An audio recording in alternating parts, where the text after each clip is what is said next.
Biji Dubai എന്ന് പറഞ്ഞാൽ എല്ലാ ആൾക്കാർക്കും ഭയങ്കര കാണാൻ കൊതിക്കുന്ന അല്ലെങ്കിൽ കാണാൻ ആവേശമുള്ള ഒരു വ്യക്തിയാണ് താങ്കൾ.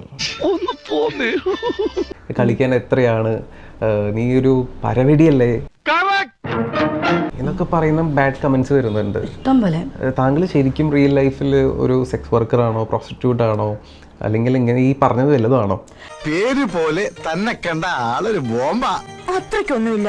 പിന്നെ വെടിയാ നിനക്ക് എന്ത് ചെയ്യാൻ പറ്റും? ഒടുവിൽ കുറ്റസമ്മതം നടത്തി അല്ലേ?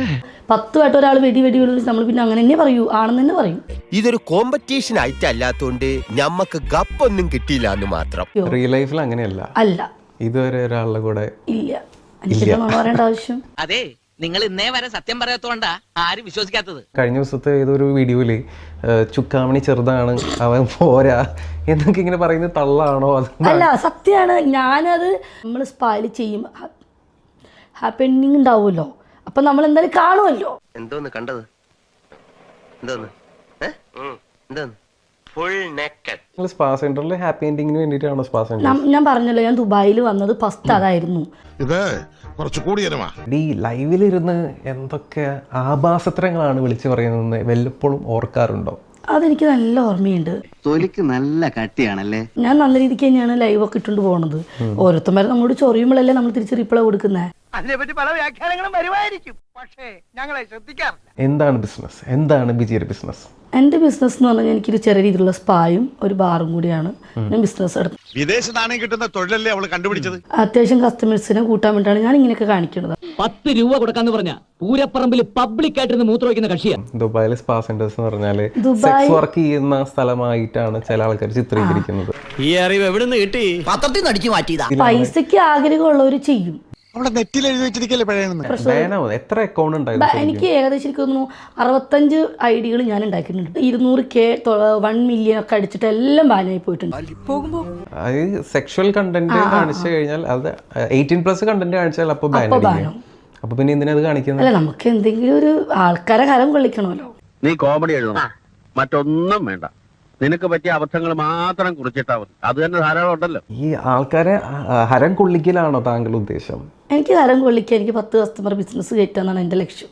മകളെ, നിനക്ക് ഇത് തന്നെയാണോ പണി? ഇൻസ്റ്റാഗ്രാം എടുത്ത് നോക്കിയപ്പോൾ മാറിടം കാണിക്കാത്ത ഒരു ബ്രസ്റ്റ് കാണിക്കാത്ത ഒരു വീഡിയോ പോലും ഇല്ല. സ്വന്തമായിട്ട് വെബ്സൈറ്റ് ഉള്ള ടീമാ www.sarasu.com. ഒരു പ്രശ്നം ഞാൻ ശരിക്കും തുണി അയച്ചിട്ട് കാണിക്കുന്നില്ലല്ലോ, ഇവിടെ വരെയല്ലേ കാണിക്കുന്നുള്ളൂ, അതിനപ്പുറത്തേക്ക് കാണിക്കുന്നില്ലല്ലോ. നല്ല തറവാട്ടി പറഞ്ഞ കുട്ടി. നിനക്ക് നാണാവുന്നെങ്കിൽ കണ്ണു കുത്തിക്കൊന്നു. ഈ അട്ടയിൽ കൊണ്ടിട്ടിട്ട് താങ്കൾ സെക്സ് വർക്ക് ആയിരുന്നു ചെയ്തുകൊണ്ടിരുന്നത്? നമുക്ക് ഇഷ്ടമാണ്. മിന്നണ സാരി എടുത്തോണ്ട് മൂക്ക് കണ്ണാടി വെച്ച് ചന്തി കുലുക്കി നടന്നോണ്ടൊന്നും അന്തസ് കിട്ടില്ലടി. ആ ഗുണം ജനിക്കുമ്പോഴേ കിട്ടണം. പീഡനായിരുന്നോ അതോ? അല്ലല്ല അല്ല, താങ്കൾ ഇഷ്ടത്തോടെയാണ് ചെയ്തപ്പോ? അതെ അതെ, ആ മുഖത്ത് എഴുതി വെച്ചിട്ടുണ്ട്, ആർക്കും വാരിക്കോരി കൊടുക്കുന്നവളാണ്. അല്ല, നീ ഇതൊന്നും അല്ല ഇങ്ങനെ ചോദിക്കില്ലേ. അങ്ങനത്തെ എനിക്ക് നല്ല ഇഷ്ടാ, എനിക്ക് നല്ല ഇഷ്ടാ, എനിക്ക് ഇഷ്ടമാണ് അങ്ങനത്തെ. ബോയ് ഫ്രണ്ടിനെ എവിടെ വെച്ചിട്ടാണ് കണ്ടുമുട്ടിയത്? അവൻ ദുബായിലായിരുന്നു, ഞാനിവിടെ ബഹ്റൈനിലായിരുന്നു. ആള് സഹായിച്ചിട്ട്? ഇല്ല, ആള് സഹായിച്ചിട്ടൊന്നുമില്ല. ഇല്ല, ആള് ശരിക്കും എന്നെ ഒമ്പിച്ചിട്ടേ ഉള്ളൂ. നിന്റെ കയ്യിരിപ്പ് കൊണ്ടല്ലേ. ആ കഥ എന്തായിരുന്നു?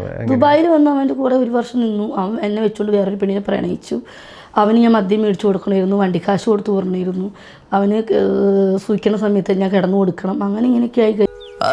പരിപാടിയുടെ പോയി വെടിമരുന്ന് നിറച്ചവർക്കും തീ കൊളുത്തിയവർക്കും അല്ലയോ ഒച്ചയാട്ടവർക്കാണോ കേസ്? അപ്പൊ കിടന്നാലാണ് കാശ് ഉണ്ടാക്കാൻ പറ്റുക. ഒരു ഗിഫ്റ്ററിൻ്റെ കൂടെ കിടന്നാൽ ഞാൻ നല്ല കാശ് കിട്ടും. അവൻ അടിച്ചു കൊടുക്കുക തന്നെ ചെയ്യും. കിടന്നാൽ മാത്രമല്ല, വീഡിയോ കോൾ ആണെങ്കിലും അവർ പറഞ്ഞ ചെയ്തെങ്കിൽ നല്ല ഗിഫ്റ്റ് കിട്ടും. സെക്സ് വർക്കിന്റെ തലങ്ങൾ വെർച്വൽ സെക്സ് വർക്കിലോട്ട് മാറിയെന്ന് വേണം പറയാനായിട്ട്. ശാസ്ത്രത്തിന്റെ ഒരു വളർച്ച. ഇനിയെങ്കിലും എല്ലാരെയും കൊണ്ട് അതും ഇതും പറയിക്കാതെ ഒരു നല്ല രീതിക്ക് ജീവിച്ചൂടെ?